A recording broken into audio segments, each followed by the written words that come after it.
The COVID-19 pandemic may be over, but many of the initiatives put into place by the restaurant and bar industry still lives on 5 years later.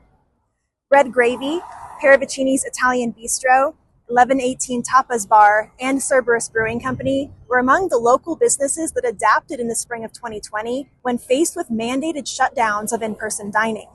Here's a look at how a few local restaurants got creative amid massive disruptions during this difficult time. Red Gravy, an Italian restaurant in downtown Colorado Springs on Tejon and East Colorado Avenue, initiated a delivery system in 2019, which now accounts for 10% of their sales. During the pandemic, the owner, Eric Brenner, switched his servers to delivery drivers, so he didn't have to lay off any staff. The new model got the restaurant through the beginning of the pandemic before outdoor and indoor dining was allowed. The restaurant also never closed down. In fact, Red Gravy hired more staff during COVID-19 to account for all the needed delivery drivers. Since 2019, Red Gravy's revenue has doubled. As part of the delivery and takeout service, Red Gravy created something called family meals during the pandemic, which are larger-sized portions of their menu that came with sides. The restaurant retained this feature coming out of the pandemic because it was so successful. Red Gravy also spearheaded the initiative called Meals to Heal in March of 2020. Kitchen staff made meals to be delivered to hospital workers and EMTs at UC Health, Memorial Hospital, Penrose Hospital, and the Fort Carson COVID unit, while their cafeterias were shut down. After hospital cafeterias reopened, Meals to Heal evolved into a new initiative called Sunday Supper Club, a cooking demonstration program Brenner and his staff offered for the public. The proceeds from that benefited hospital workers in the area. This is something that still remains today following COVID-19. However, now it's a once-a-month ticketed event with a 4-course meal. Red Gravy also spearheaded Dine Out Downtown on Tejon Street, in which the city closed the block and restaurants put all their indoor dining chairs outside on the street to allocate more seating options. After Red Gravy did this, many other restaurants on the block followed suit. Brenner said people donated timber and their time to build patios with heaters in this space for people to enjoy by Christmas time in 2020. He says some of these outdoor patios were reconstructed following the initial pandemic restrictions and remain there today. In Old Colorado City, delivery and to-go services ramped up at Paravicini's Italian Bistro during the pandemic, and this remains a big part of their business revenue today.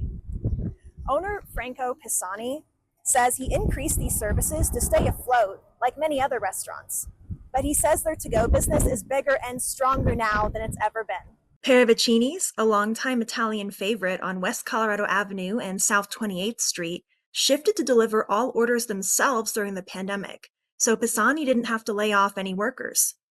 Perhaps Paravicini's biggest claim to fame through the pandemic was the pay-what-you-can meal kits Pisani offered. This allowed people to still participate even if they didn't have much money. Pisani would host an online cooking class every Wednesday at 5 p.m. based on the meal kits he sold for his customers. Some weeks, he said, 1,500 people would tune in to watch, an offering that he says brought some normalcy and familiarity to an otherwise changing world. Pisani says people would send him videos of them all gathering with family watching his cooking videos, and the activity became an event. He sold 180 meal kits for the last one he hosted December 22nd, 2020. Chef Brotherluck, owner of 1118 Latin Tapas Bar, also created meal kits and online cooking classes during the pandemic. He still offers these cooking classes, however now they're in person. Luck owned Lucky Dumpling, which used to occupy the space 1118 now does, downtown off East Colorado Avenue. Lucky Dumpling was open from 2019 through the end of 2023 and made it through COVID-19 based on the daily online cooking classes taught by Luck and by adding to-go curbside pickup. It actually was really good for us as a community brand because it dropped a wall to our guests, and they got to come into my home and meet me on the other side of the restaurant, which was my kitchen with my wife, and really get to kind of see us from a more personal side. And it built a deeper relationship, I've learned, with our customer base over the last few years, because they come in here and they still talk about it. Like that was really powerful for them. The classes would be based on a meal kit customers picked up from the restaurant, a wine tasting class, or even a cocktail class. Chef Brother Luck hosted them daily through Facebook Live throughout the strict pandemic restrictions. Luck still hosts such cooking classes through 1118 or his other restaurant called Four, and he says they're still wildly popular. They're now in person, but they still follow the theme he created online through COVID-19. Another new development Luck took advantage of was outdoor seating, which was granted through the city. As soon as it was allowed, Luck says he bought 2 tents to erect outside for people to sit and dine in. As soon as he got an outdoor patio grant from the city, Luck turned those tents into a patio outdoor seating area. The community pitched in to build the new feature in the spring of 2021, with help from HBA Cares, an organization of the Colorado Springs Housing and Building Association. A restaurant and brewery on West Colorado Avenue had a unique outcome from the pandemic, starting with the fact that they never closed down, unlike many other breweries in the area. Cerberus, owned by Tom Halfast and Jerry Morris, kept the brewery afloat largely through their canning and distribution line, which they started during the pandemic. The owners also say they installed a beer slushy machine that allowed them to offer to-go cocktails, which they still operate. Residents in the area can still find their 4-pack cans and flagship taps at more than 40 liquor stores and other restaurants in town, originating from 2020. The owners say this approach continues to provide a large source of revenue, rounding out to about 15% of their total sales today.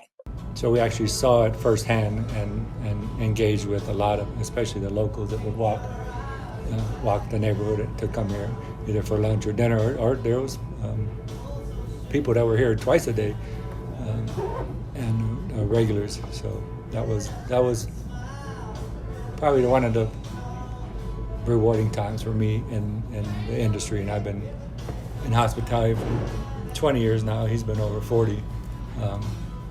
So there's been a lot come and go, but that was rewarding, that period of time, because people actually were grateful. They say they purchased a 1,200 square foot tent in anticipation of opening outdoor seating. Although the brewery already had some outdoor seating in its beer garden, as soon as the owners got the green flag from the city the day after Memorial Day, they put the 60-foot by 40-foot tent up in their parking lot to account for all the indoor seating they couldn't do. The tent was outfitted with heaters, lights, and speakers for music. When all restrictions were lifted, the owners placed the new tent next to the beer garden to increase outdoor seating options. At least 14 restaurants closed their doors in Colorado Springs in 2020 and 5 in 2021, according to the Gazette's previous reporting. However, these 4 businesses were able to weather the storm and stay afloat in one way or another throughout pandemic restrictions.